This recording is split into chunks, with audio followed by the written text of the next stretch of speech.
He admitted he fled the scene of a serious crash, but what happened next stunned the entire courtroom. Instead of immediately focusing on punishment, the judge asked one powerful question that changed the tone of the hearing. Stay until the end to see whether this guilty plea leads to prison, probation, or something completely unexpected.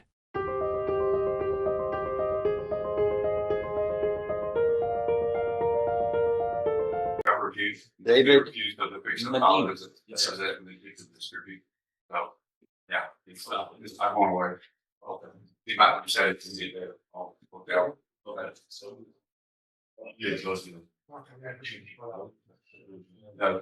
Possession with intent. Yeah. Okay. Yeah. All right, we now call 24 CR 1338, the state of Texas versus David Medina. That is you, sir. Present with Mr. Rojas, your attorney and the state's attorney. Does the defendant waive a formal reading of this indictment and the arraignment here, and we proceed in sum? You may, Your Honor. In summary, sir, this indictment alleges that on or about February 8th, 2024, in Jefferson County, Texas, you committed a third-degree felony of knowing an accident, vehicular accident had occurred. You intentionally or knowingly left the scene of the accident without giving your name, address, registration number of the vehicle you were driving, or the name of your motor vehicle liability insurer, nor rendering any reasonable assistance to any other person involved in the accident when it was apparent that the other person was in need of medical treatment. Do you understand what you're charged with here? Yes, sir. Why would you do such a thing? I mean, it's just humanitarian. You got to help people. Even if it's not your fault, you still have to stay and help. It was written in the law so that we could have empathy with fellow humans. And you leave them out there. Maybe there were others, but sometimes there's not anybody there, and we've had situations where they would have survived, but they died because no one can get them treatment in time. They were left. And that's just a humanitarian, decent thing. Are you decent? Yes, sir. You seem to be. You know, what little I know about you. You just got scared and ran off? Yes, sir. That's all. You gotta, sometimes the most difficult decisions you make take courage. Okay.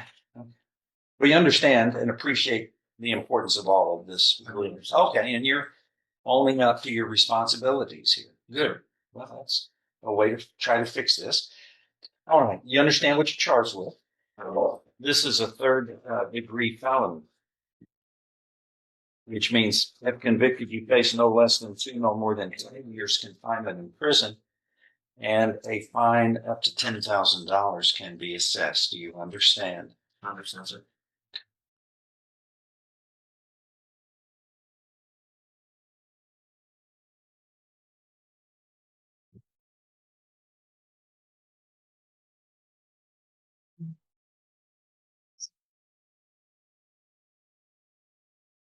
An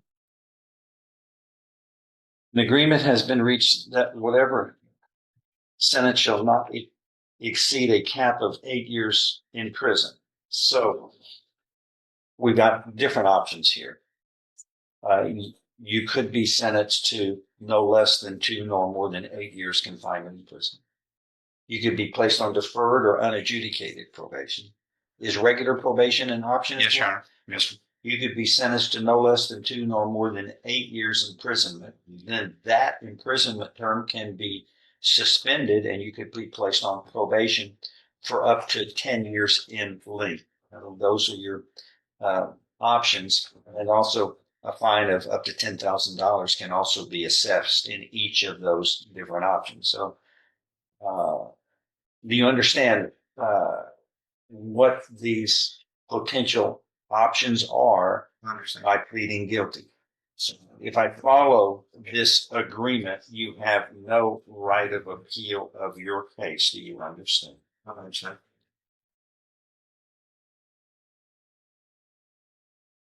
March 19th. Big talk. Seems like it was just yesterday. It was the 18th. More so like a 20. We'll see. Yeah.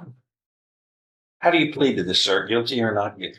Guilty, sir. Are you pleading guilty voluntarily Yes, sir. because you are guilty? Yes, sir. I'm going to show you what's marked as State's Exhibit 1 here. Did you sign that document voluntarily? Understand it, discuss it with your attorney. Are the contents true and correct? Yes, sir. State's Exhibit 1 tendered into evidence. No objection. Without objection, admitted. Among other things, this states that you are mentally competent and in your guilty plea. It's really involuntarily made. You know what you've been charged with. You've discussed all of this with your attorney.